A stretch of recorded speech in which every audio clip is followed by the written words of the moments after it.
Hey, so I know this might get me skinned alive by certain gamers out there, but I consider myself a fan of The Last of Us Part 2 video game. I know, of course, soy boy Ryan Beard liked The Last of Us Part 2. What's next? He also liked The Last Jedi?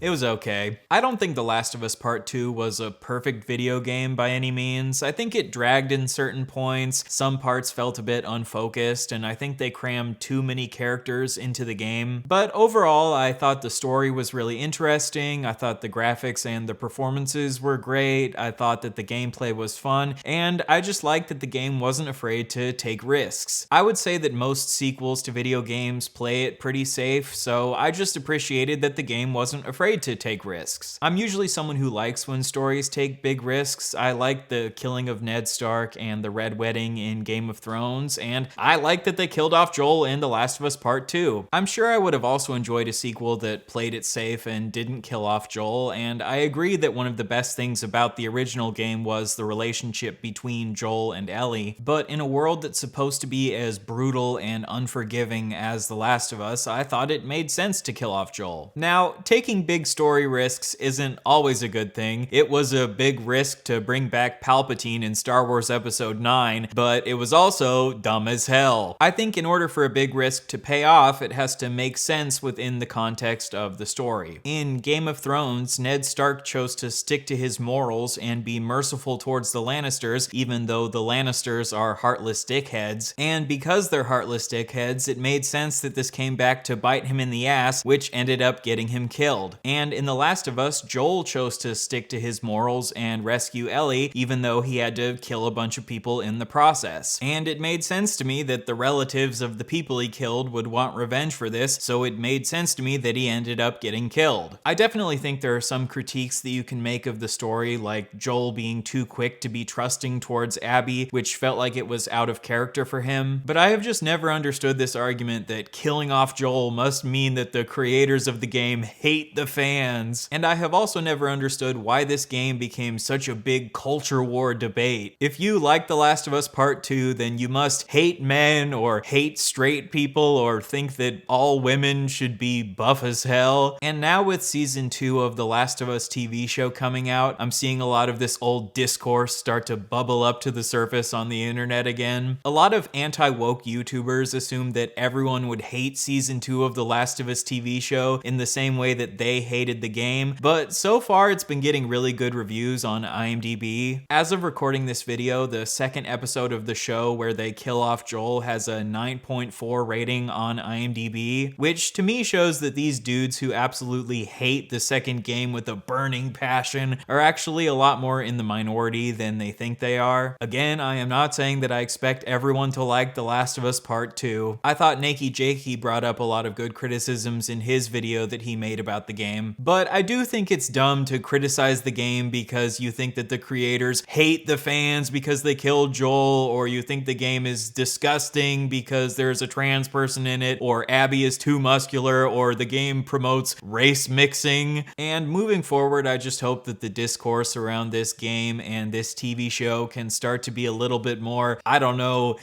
normal. Anyway, today we're going to be taking a look at a few videos about The Last of Us TV show from the anti-woke YouTuber Synthetic Man. I've been wanting to make a video about this dude for a while. I think that Synthetic Man is one of the absolute funniest anti-woke YouTubers to dunk on. He got absolutely roasted by most people on the internet because he said that the Fallout TV show was woke because it promoted race mixing, and now guess what he's doing? He's saying that The Last of Us TV show is also too woke because it promotes race mixing. In a post-apocalyptic world that is overrun with zombies, the most important thing isn't trying to find a cure or trying to find ways to survive. No, the most important thing is making sure that white and black people do not have babies together. Anyway, I think that's enough preamble. Let's get into the reaction. It's finally here, the adaptation of the most subversive video game sequel in history, The Last of Us Season 2. I've simultaneously both been dreading this and looking forward to it. Dreading it because I knew it meant I would finally have to finish The Last of Us Part 2, and I did recently on stream, and it was truly as painful as I knew it would be. The Last of Us 2 is truly a product born of spite, of hatred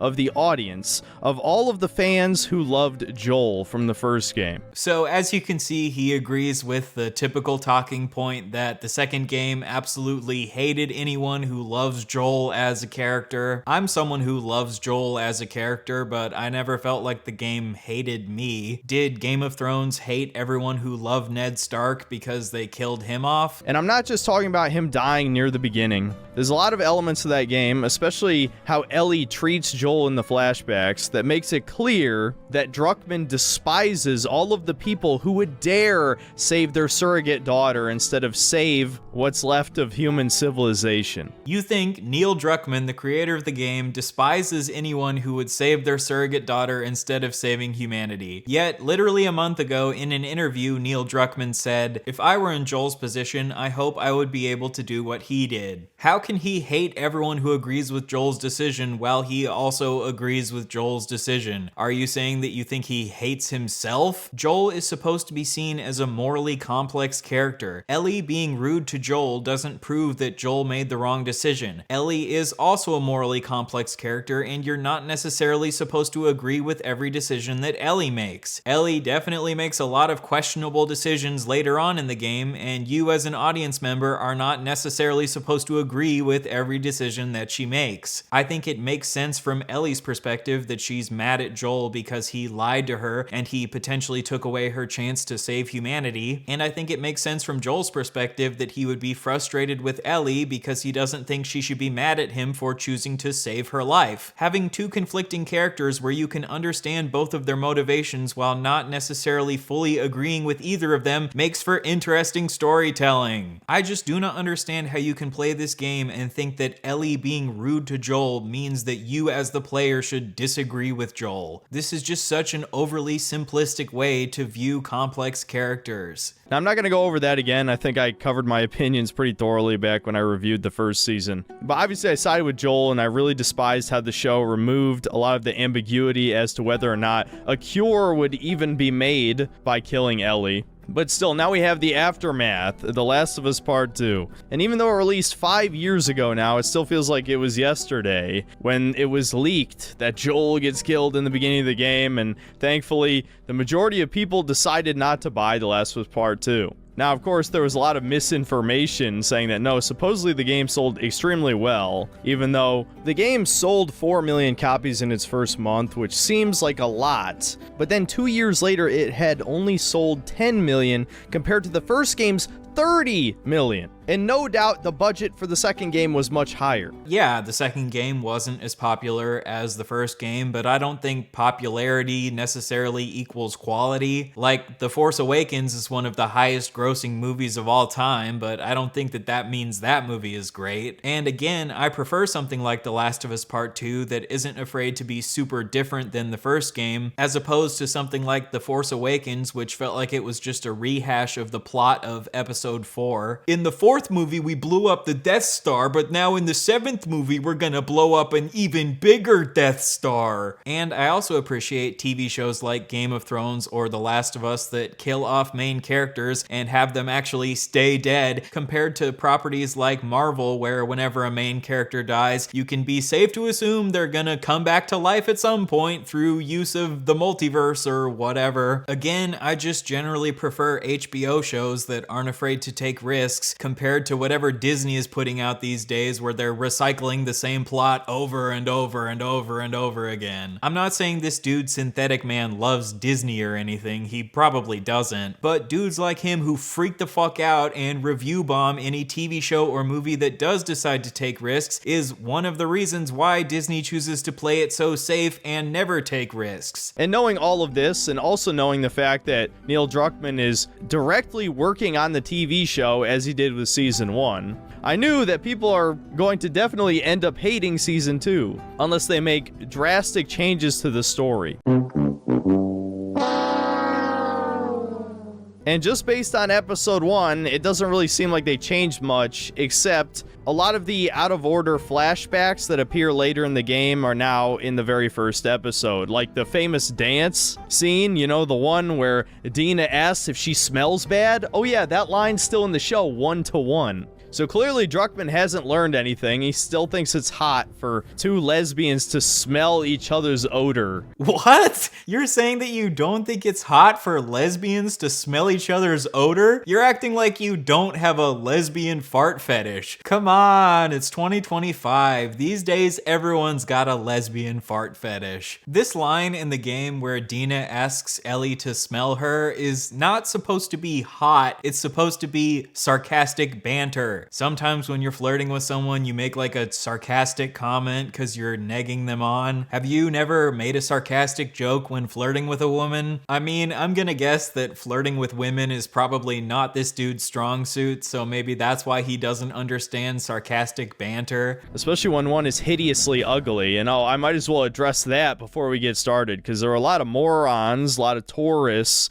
who watched my season 1 reviews and didn't know that Bella Ramsey was an adult. Yes, she was 19 years old when season 1 released, and so obviously she's even older now. And no, I don't give a shit if you think I'm a bad person for calling her ugly. We all know she's ugly. It's incredibly distracting, and it really just takes you out of the show. Bro, have you seen yourself? You look like Bella Ramsey's uglier older brother. At least in The Last of Us, they have an excuse to not shower very often because they're living through an apocalypse. What is your excuse, bro? You're not just throwing a brick in a glass house right now, you're fucking shooting a bazooka in one. You think that people are gonna be too distracted watching The Last of Us because Bella Ramsey is too ugly in your perspective, yet no one's gonna be distracted watching your YouTube videos having to look at your face? And look, I am also not super attractive, and I would expect people to point that out if I started going around complaining that TV shows are distracting because the characters are too ugly. I guess Bella Ramsey is a bit less conventionally attractive than Ellie from the game, but I just don't really care. I actually thought it added to this episode that Bella Ramsey looked so shy and awkward in the dance scene because it made sense that she would be feeling self-conscious about someone like Dina being attracted to her. I don't want to harp on this too much, but are we really expected to believe that a cute girl like Dina is into this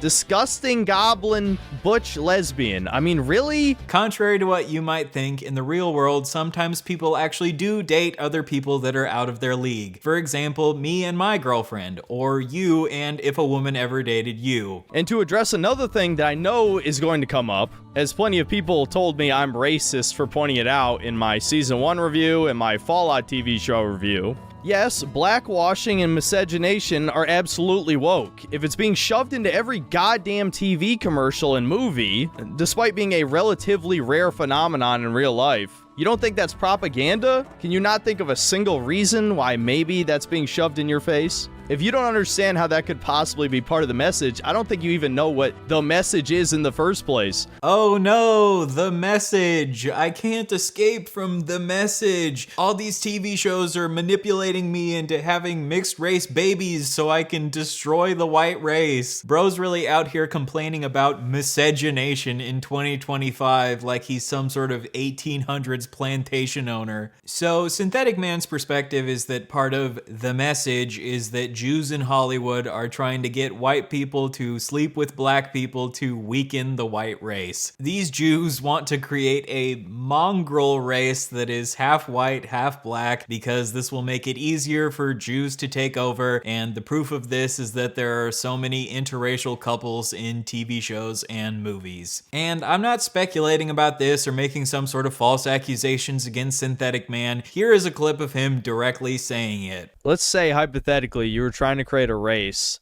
of mongrel slave people with double-digit IQs, while you believe you're the best ever, you're God's chosen people, right? You need to encourage the creation of the mongrel slave race. So what do? Okay, well, one, you show as many interracial couples as possible in media. Every single commercial, every single TV show, that's one thing. So, I highly doubt that Jewish people are actually trying to weaken the white race by having white people have kids with black people. First of all, I don't think that people having mixed race kids would even make it easier for Jews to take over, even if that was their goal. And I have also never even seen any indication that Jewish people are trying to take over America. A lot of Zionists are trying to take over Palestine, Palestine, and they lobbied the US government to get them to support this, but obviously not all Jews are Zionists. Generally, it's Christians who are trying to take over America, which is why you see such a big movement towards Christian nationalism these days. Maybe I shouldn't even be engaging with these insane anti-Semitic conspiracy theories, but unfortunately, there are a lot of people out there like Synthetic Man who do believe this shit, so we do have to engage with it. But no, I do not think there's a lot of mixed race couples in TV shows because Jews are trying to weaken the white race. You want to know the real reason that mixed race couples are overrepresented in TV shows and movies? Money. Studios think it's more marketable to show mixed race couples than single race couples because when you have a mixed race couple, you can market to both white and black people simultaneously, for example. But if you show a couple that is only one race, that's only one racial demographic that you can market to. 99 times out of 100, if you're wondering why Hollywood is doing a certain thing, the answer is going to be money. And you know what? I actually agree that we shouldn't only show mixed race couples in TV shows and movies. FD Signifier talks about this in his video Why Everyone is Wrong About Interracial Dating, where he brings up the point that if you only show mixed race couples in TV shows and movies, then black people don't get to see representations of black relationships. And in the same way, as a white guy, I think it's about time that we see a white relationship in a movie. Hollywood's been going for 100 years and not once have we seen a white relationship in a movie. So I am here to take a stand and say it is finally time to normalize white relationships in movies. So, what is my perspective on this as a whole? I guess some movies and TV shows should have mixed race couples and some movies and TV shows should have single race couples, but what matters the most is not the race of the couple, but how it contributes to the story in an interesting way. Hopefully this shouldn't be a hot take to anyone who is normal. One other thing that I find interesting that I wanted to bring up really quick is that dudes like this will always argue that violence in video games does not contribute to young men becoming more violent. Yet at the same time, these dudes think that showing mixed race couples in movies or TV shows is gonna manipulate everyone into only wanting to have mixed race children. I don't know. I think that violence in video games probably doesn't influence people to be that much more violent, and showing mixed race couples in TV shows and movies probably doesn't influence people to want to have more mixed race children that much. And another thing you need to remember about these people is that apparently watching two middle-aged men have gay sex is not woke as well, apparently, as everyone seemed to love episode 3 of The Last of Us Season 1.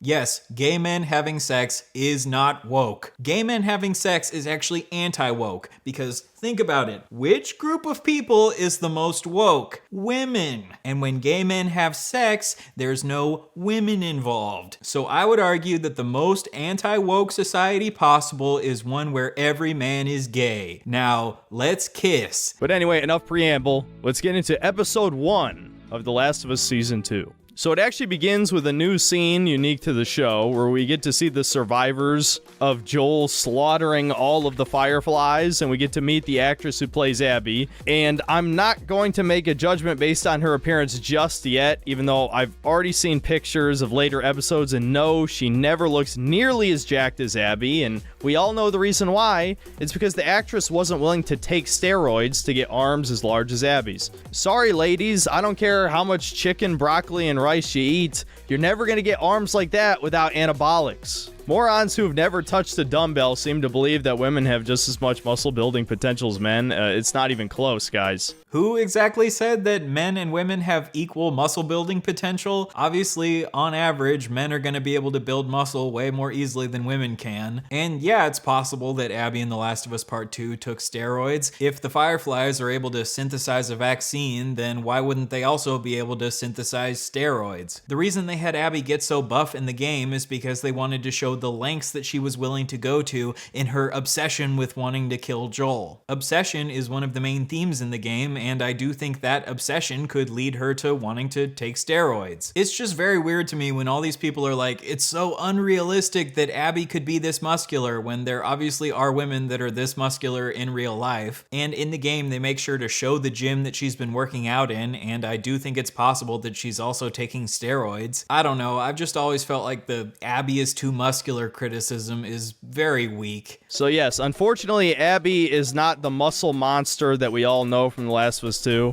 which, you know what, if you're not someone who watches any of my streams, maybe you'd think I'd say that's a good thing, but I kind of ironically enjoy how gross Abby looks in the game because it kind of just represents the overall ugliness of The Last of Us 2. You do realize that showing the ugliness of humanity is one of the points of the game, right? Abby is obsessed with building muscle, probably to an unhealthy degree, and later in the game we see that Ellie has lost weight to an unhealthy degree because her obsession with Abby has caused her to stop eating. One of the points of the game is to show the ways that obsession can lead you to changing your body in unhealthy ways. The fact that the actress is actually more attractive than Abby kind of just takes away from it. Especially, I think she's the only casting in this show that's more attractive than the game version. So you're mad that Abby is too attractive in your perspective, but you're also mad that Ellie is too ugly in your perspective. Kind of seems to me like you're just finding shit to complain about. I don't know, I just don't think that how ugly or not ugly the actors are in this show really has anything to do with the overall quality of the show itself. Now, again, if you don't know my opinion of The Last of Us 2,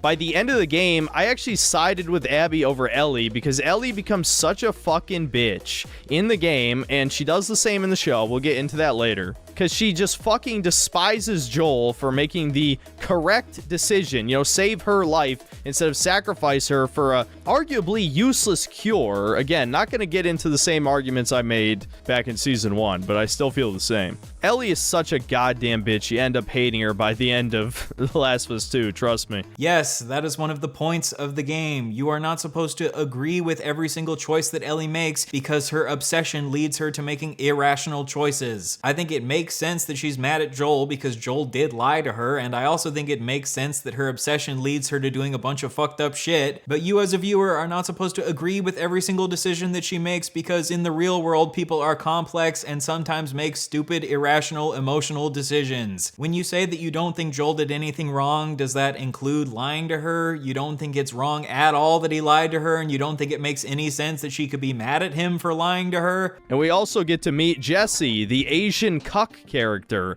who only exists to implant his seed within Dina so that our greatest ally can continue to propagate their species. He only exists to implant his seed into Dina so our greatest ally can propagate their species. Bro, why are you talking about these human beings as if they were cattle? This is just so fucking strange. So when he says that our greatest allies are propagating their species, I think he means having more Jewish children because in the video game, Dina is Jewish. But in the TV show, Dina is Hispanic, not Jewish. You would think that if Neil Druckmann, the Jewish creator of the game, was really wanting to make sure that we're showing pro-Jewish mating propaganda, that he would have cast a Jewish girl in this role. But maybe, just maybe, the creators of this show actually aren't trying to push pro-Jewish mating propaganda. They just cast a girl for the role that they thought did a good job. In the video game, Dina was like the only main Jewish character, but in the TV show, they made her not Jewish anymore. How do you possibly explain this within your Jewish conspiracy theory mindset? You would think that if the creators of the show were really obsessed with pushing Jewish propaganda, that they wouldn't have taken the one main Jewish character out of the show.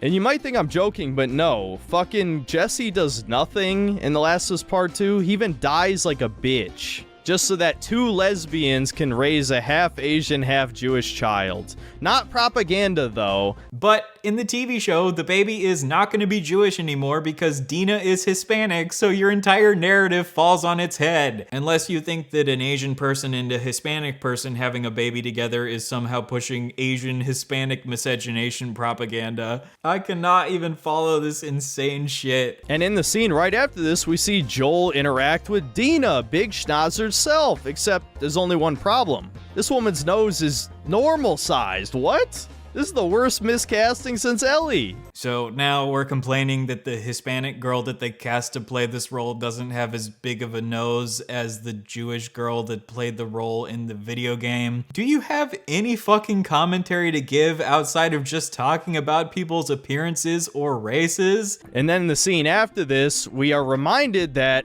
Tommy's wife is black. I actually completely forgot about this. But as you know, race swapping isn't woke, so it's fine. And as you might remember, in season 1, they blackwashed Joel's biological daughter, so it looks like both brothers got jungle fever. And we also see Tommy's kid.